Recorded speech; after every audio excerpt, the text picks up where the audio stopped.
My fiancé announced. I'm not wearing that cheap ring. I deserve better.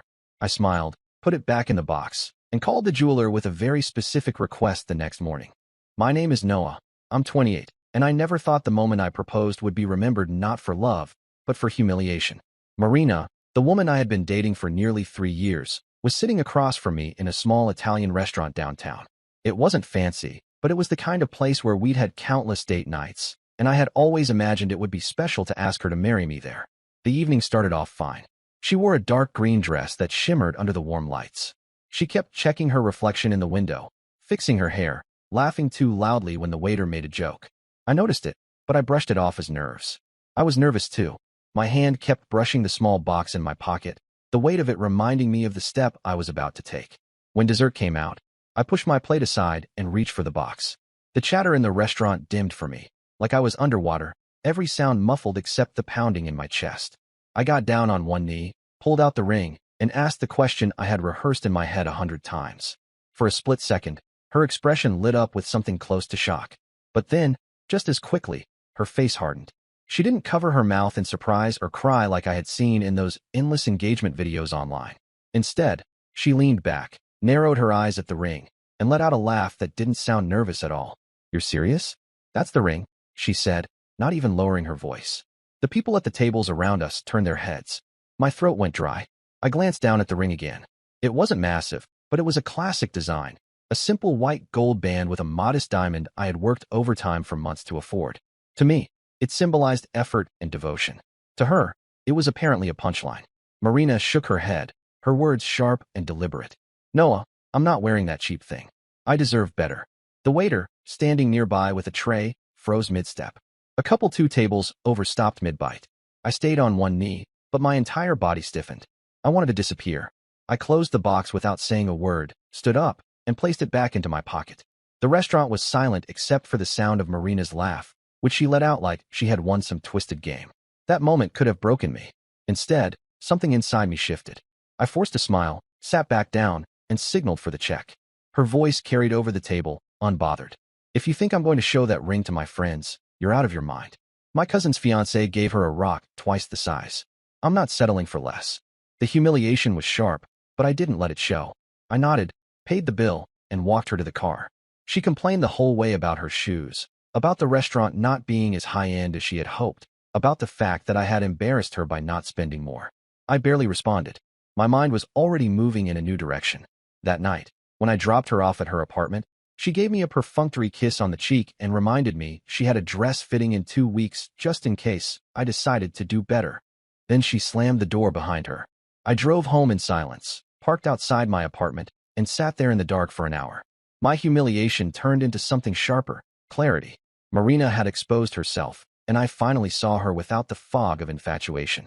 She wasn't just materialistic. She was cruel, and she felt entitled to it. At 2 in the morning, I pulled out the ring box again. I stared at it, not with sadness, but with a strange kind of calm. She thought she had won. She thought I would crawl back, desperate to prove myself. That was her mistake. The next morning, I called the jeweler. "Morning, Noah," the jeweler said, recognizing my voice. I had spent enough time in that store agonizing over rings that the man knew me by name. "I need something done," I told him. "Not a new ring, an engraving." He asked what I wanted engraved. I paused, letting the words settle in my head before I spoke them aloud. 4 words, paid in full debt. Inside the band. Small, discreet, but clear. The jeweler chuckled. "That's unusual." "It's perfect," I said. By noon, the engraving was ready. I picked it up, held the band between my fingers, and imagined her reaction when she realized what those words meant. Not today, not tomorrow, but eventually. The days that followed were strange. Marina acted like nothing had happened. She texted me about wedding venues, flowers, color palettes, as though her public rejection of my proposal was just a hiccup, something to be brushed aside. She sent me photos of her cousin's massive engagement ring with captions like, "See, this is what I deserve." Each message was like another log on the fire inside me, but I didn't argue. I responded with short, agreeable phrases, never showing my hand. Her friends started to catch wind of the proposal story. I heard from a mutual acquaintance that Marina had told everyone I tried to cheap out, and she had taught me a lesson. That same acquaintance raised an eyebrow when I asked casually, "And what did people think?" Apparently, half of them admired her standards. The other half whispered that she was ungrateful and mean. I let it all simmer. The more she bragged, the deeper she dug her own grave. The next weekend, we attended her family's barbecue. Her parents were wealthy, and their backyard looked like something out of a magazine. I walked in, greeted them politely, and noticed right away that Marina had already told them the story. Her father gave me a condescending pat on the back and muttered, "Don't worry, son. One day you'll be able to afford the right ring." Her mother shook her head at me as if I were a failed investment. Marina, meanwhile, strutted around in a sundress, telling her cousins about how she had refused to settle. I stood there smiling, sipping a beer, saying little. Nobody knew that the ring in my pocket carried an engraving sharp enough to slice through her pride like glass. That night, after the barbecue, Marina and I had our first fight about money. She demanded to know why I hadn't started looking at bigger rings yet. "You need to understand," she said, "that people are going to look at me and judge me by the ring. It's about status. I'm not going to be embarrassed every time I hold out my hand." I asked her if that was really what mattered most to her. She didn't hesitate. "Of course it is." That was the moment I knew. She wasn't just arrogant. She was dangerous to my future. But instead of walking away, I leaned back, let her rant, and gave her the impression I was caving. I told her I'd think about it. Her expression softened immediately, like she had won a small victory. She even kissed me goodnight. When she closed her eyes, I lay there in the dark beside her, staring at the ceiling. I wasn't angry anymore. I was patient. 2 days later, I quietly moved half of our joint savings into a separate account she didn't know about. I did it without hesitation. She would never get her hands on all of it. Meanwhile, Marina doubled down on her behavior. She bragged to her bridesmaids about how she had trained me to aim higher. She began hinting to her parents that they should chip in for the wedding since I was still getting on my feet. I smiled and played the role of the supportive fiancé. But in my head, the plan was already set in motion. The ring sat in its box on my desk at home, the engraving hidden inside, waiting like a loaded trap. By the end of that week, I realized something else. Marina wasn't just ungrateful, she was careless. She left her phone unlocked around me, receipts scattered in her purse, credit card bills lying open on the counter. One evening, while she was in the shower, I picked up one of those bills. My stomach flipped when I saw the charges. Luxury purchases, dresses, spa trips, a new phone, all of it charged to a card in her name, but a card I knew she had signed up for behind my back, using my income information to qualify. That was when everything clicked. I didn't need to spend a cent more on her. I didn't even need to argue. All I needed was to hand her the rope, and she would hang herself with it. And the ring, the one she had called cheap, the one she thought she had rejected, would become the weapon that started it all. The engraved ring sat in its small velvet box on my desk, quietly gleaming under the lamplight. Every time I looked at it, I thought of Marina's voice in that restaurant, sharp, mocking, dismissive. She had expected me to come crawling back with a bigger, flashier diamond. She had no idea that I was already preparing to hand her something far more expensive than she ever wanted, and in the cruelest way possible. The plan started simple. Marina's pride was her greatest weakness. She wanted the world to see her as untouchable, as someone who only accepted the best. So I gave her something that looked like the best, while ensuring it was nothing but a ticking time bomb. I went back to the jeweler, acting like a man ready to spend more than he should. I asked him for a band that looked heavier, more luxurious, and a diamond that sparkled brighter under the light. He showed me options far out of my price range, and I let him believe I was stretching my limits. What Marina never knew was that the cost wasn't mine at all. I had her credit card number, pulled from one of the bills she had left lying around. I let the jeweler charge the full amount to her card, smiled politely, and walked away with a ring that wasn't just hers in spirit. It was literally hers in debt. Inside, of course, remained the engraving, paid in full debt. The irony was almost too much to handle. I chose to present the ring during a quiet dinner at her apartment a week later. No public proposal this time. No audience. No humiliation for me. She had humiliated herself enough already. When I opened the box and showed her the new ring, her reaction was everything I expected. She gasped, covered her mouth, and immediately slipped it on her finger. "This," she said, admiring it under the soft light, "is what I'm talking about. Now this is worthy of me." She didn't ask how I could afford it. She didn't care. All she cared about was how it would look when she flashed it in front of her friends, her coworkers, her cousins. She pulled out her phone immediately, snapping photos and sending them off in group chats. Notifications pinged constantly. Compliments flooded in. She basked in it like it was sunlight. I sat back, watching her, sipping my wine. She thought she had won. She had no idea that she had just strapped herself to the very debt she despised. Within days, Marina became unbearable. She walked with her hand raised unnaturally high, making sure everyone could see the ring. At brunch with her bridesmaids, she accidentally, knocked her glass just so she could draw attention to the sparkle. She posted a close-up on Instagram with the caption, "He finally got it right." I stayed silent. The more she bragged, the more satisfying the fall would be. But as I let her flaunt the ring, I tightened my own preparations. I moved the rest of our savings out of reach, leaving only a small balance in the joint account so it didn't look suspicious. I spoke to our landlord quietly about changing the lease. Since Marina wasn't on it, it was simple enough to arrange that she had no claim to the apartment. Every step I took was deliberate, quiet, and controlled. She had no clue. Then came the discovery that pushed everything even further. It was a Thursday evening. Marina had left her laptop open on the kitchen counter. She had been messaging someone, and when the screen lit up with another notification, I saw a name that didn't fit. Stefan. I knew of him in passing, one of her co-workers from the marketing department, a married man in his early 30s. Marina had always laughed about him, claiming he was too sleazy and too old. But the tone of the messages told a different story. "Wish you were here tonight. Can't stop thinking about the other day. We have to be more careful. Noah's not stupid." My hands clenched around the edge of the counter. The betrayal stung, but I didn't let it show when she came out of the shower moments later. She hummed to herself, towel wrapped around her, scrolling through her phone like nothing was wrong. I wanted to confront her, to shout, to demand answers. But instead, I memorized the words I had seen. Later that night, when she was asleep, I carefully took her phone from her nightstand, unlocked it with her fingerprint, and scrolled. What I found confirmed everything. Dozens of messages with Stefan, plans to meet up after work, jokes at my expense, flirtations that left no doubt about what was happening. One message stood out above the rest. "Don't worry, babe. Once the wedding's over, I'll figure out how to tell him. Until then, just keep playing along." I put the phone back exactly where it had been, lay down beside her, and stared at the ceiling until morning. The next few days became an act. I played the role of the doting fiancé, while inside I was collecting evidence, building a case without ever telling her. I forwarded key messages to myself, snapped photos of her phone screen while she slept, and kept everything organized.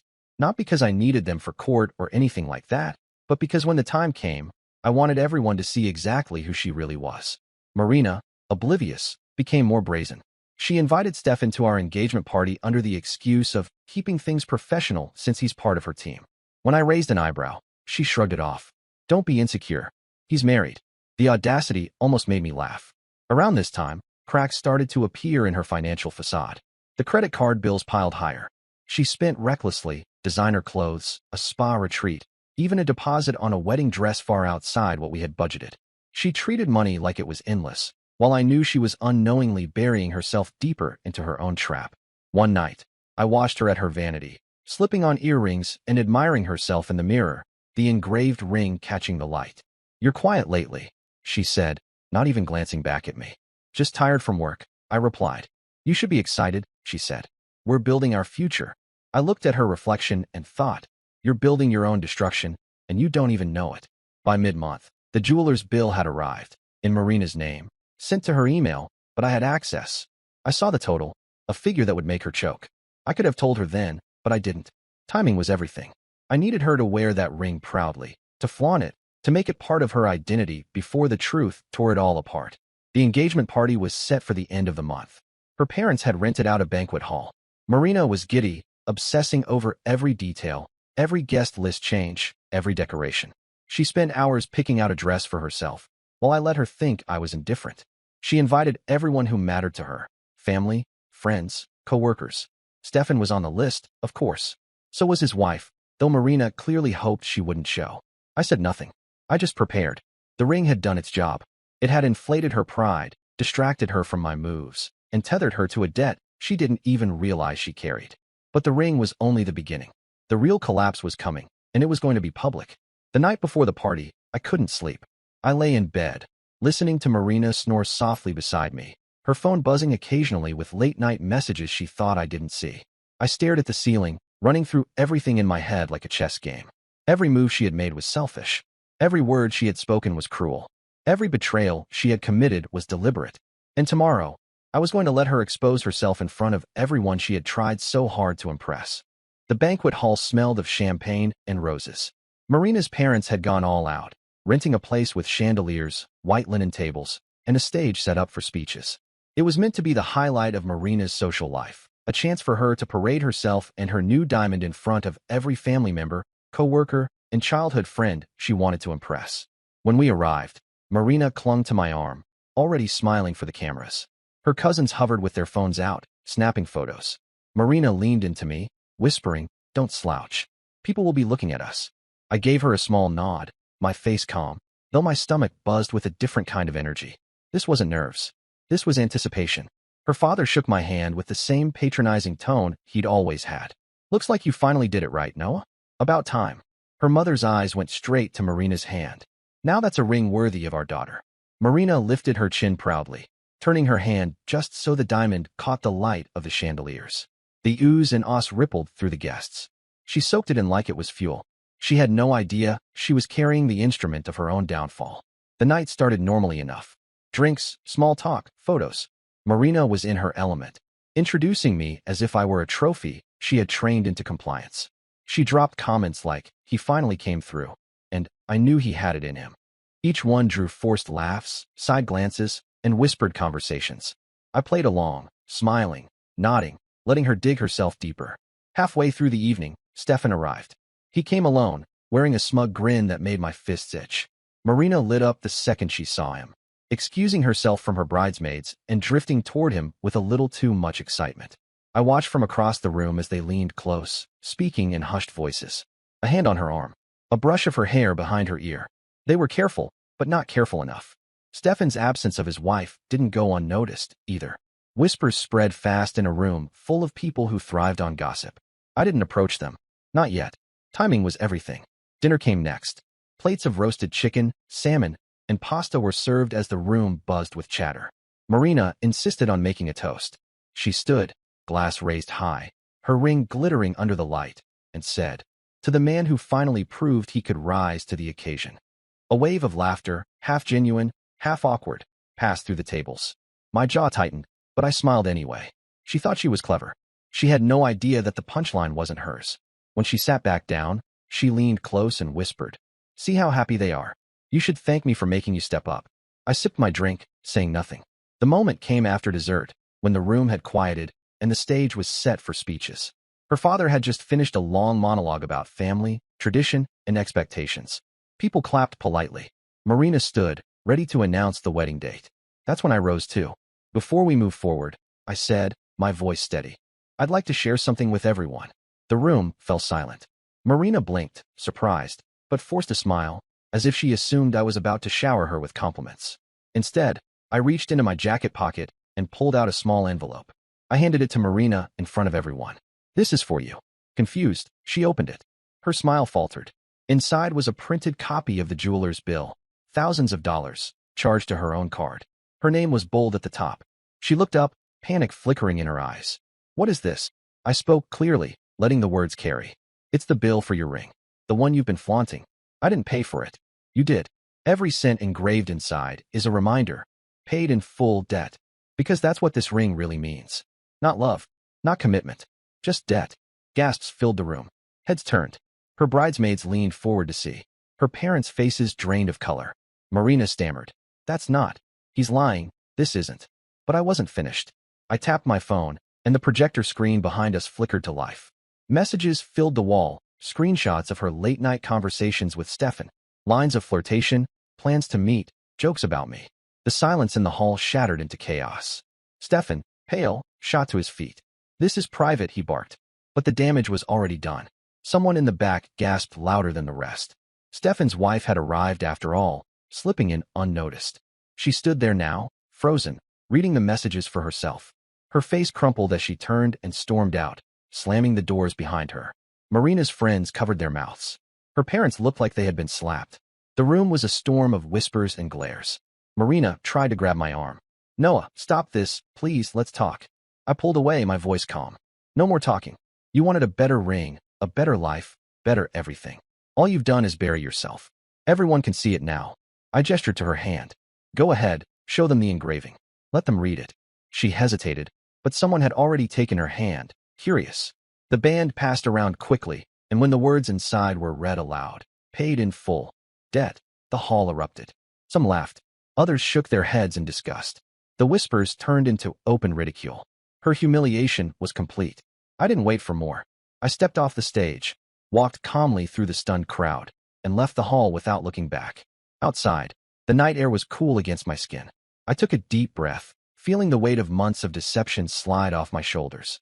For the first time in weeks, I felt free. Behind me, through the tall windows, I could see the chaos unfolding. Marina pleading, Stefan trying to slip out unnoticed, her parents looking ready to explode. The banquet hall that had been decorated for celebration had turned into a courtroom, and Marina was on trial with no defense left. On the drive home, my phone buzzed constantly. Messages from Marina, from her parents, from mutual friends. Some were angry, some were supportive, some just wanted details. I ignored them all.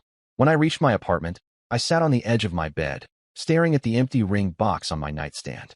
The trap had worked better than I imagined. Marina hadn't just been exposed, she had been destroyed in the exact arena she valued most, her reputation. And yet, I knew this wasn't the end. Humiliation was only the beginning.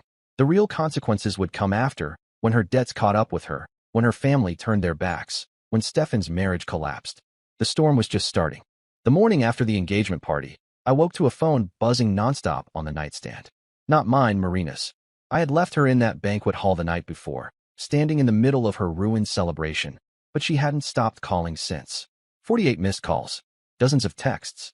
Every message was a blend of rage, panic, and desperate bargaining. You humiliated me for no reason. We can fix this if you just take the video down. My parents are furious. You have to explain to them. I forgive you, just come over and talk. Forgive me. The irony almost made me laugh. I set the phone face down and made coffee. The calmness in me felt almost unnatural, like my body hadn't caught up with the storm I'd set loose. But as I sipped the bitter liquid and stared out the window at the quiet street below, I realized it wasn't numbness. It was freedom. For years, I had lived under the weight of her demands, her expectations, her endless comparisons to people richer, flashier, better. Now the weight was gone, and all that was left was the echo of her collapse. By noon, the calls shifted. Now they were coming from her parents. Her father's voicemail was cold and clipped. You've made a fool of yourself and of Marina. You'll regret this, Noah. Her mother's message was shrill, a mix of scolding and pleading. Do you realize what you've done to her? To us? This was supposed to be a happy occasion. They weren't angry that their daughter had betrayed me. They were angry that I had exposed it. I let the messages pile up. By the third day, the cracks began to show in Marina's perfect facade. Friends unfollowed her online. The bridesmaids group chat dissolved into silence. Stefan, predictably, disappeared, leaving her messages unanswered. His wife filed for divorce immediately, citing Marina by name in the paperwork. Word spread fast, and with every retelling, Marina's reputation twisted further. At work, whispers followed her into meetings. I knew because one of my old college friends worked in the same company and texted me updates. Dude, she's radioactive here. People are avoiding her like she's contagious. The humiliation that had seemed like the climax at the engagement party was only the opening act. Then the bills started arriving. The jeweler's statement landed in her mailbox like a hammer. Thousands of dollars charged to her account, plus interest. The engraving, the paid-in-full debt, was more than words now. It was reality. She tried to call me again, begging. Noah, please, I don't have that kind of money. I thought you paid for it. You have to help me. I responded once, just once. I texted, it's your ring. You said you deserved better. Now you have it. Paid in full. After that, I blocked her number. Her parents cut her off next. The night of the party had embarrassed them more than anything else, and they weren't about to bankroll a daughter who had become the town scandal. The allowance they had been giving her since college ended overnight. I heard from mutual friends that Marina moved out of her upscale apartment within weeks. The landlord had served her notice after months of unpaid rent, money she had assumed I would cover. She tried to move back in with her parents, but they refused. Sort out your own mess, her father told her. The irony was sharp.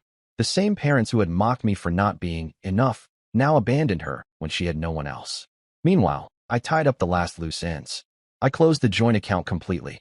I spoke to my HR department to have my direct deposits rerouted to the private account I had opened weeks before. I even filed a formal report regarding the unauthorized use of my income on her credit application. It wasn't spite. It was protection. If she tried to drag me into her financial collapse, I had the documents to prove I had nothing to do with it. By the time she realized what I had done, it was too late. Every exit she might have used was blocked. The last time I saw Marina was almost 2 months later. I was walking out of a coffee shop downtown when I spotted her across the street. She looked nothing like the woman I had once thought I would marry. Her hair was unkempt, her makeup smudged, her clothes far cheaper than the designer labels she used to flaunt. She was on the phone, arguing with someone, her voice sharp and desperate. She didn't notice me, and I didn't call out to her. I just watched for a moment, then turned and walked the other way. The aftermath didn't just affect her. Stefan's career took a hit when his divorce became public and his ex-wife leaked the messages to his company. He was quietly moved to a smaller role, his reputation scarred. Marina's name, tied to his, was dragged through every whisper in the office. Her bridesmaids avoided her. Former friends joked about the engraving whenever rings came up in conversation. Paid in full, debt became a cruel nickname she couldn't shake. And me? I built a new life, quietly, deliberately. I moved into a different apartment, away from the memories. I focused on my work, took on a promotion I had been too distracted to chase before, and started saving properly. I didn't jump into dating right away. I wasn't bitter, but I was cautious. Trust wasn't something I was willing to hand out easily anymore. But there was peace in that. Months later, I heard through a mutual acquaintance that Marina had taken a job at a retail store to cover her debts. She was working long hours, barely making enough to keep up with her credit payments. The once proud woman who had mocked me for being cheap now couldn't afford dinner out without counting pennies. Hard karma. Nothing poetic, nothing cinematic. Just reality grinding her down the way she had tried to grind me down. Sometimes, people ask me if I regret the way I handled it. The public exposure, the humiliation, the debt trap. My answer is always the same. No, Marina wasn't just selfish. She was cruel. She wanted to build a life on someone else's back while laughing at their effort. If I had married her, she would have bled me dry, drained my savings, and left me broken. Instead, she destroyed herself with her own pride. All I did was hold up the mirror. In the end, the ring told the story better than I ever could. She had demanded better. She had insisted she deserved more.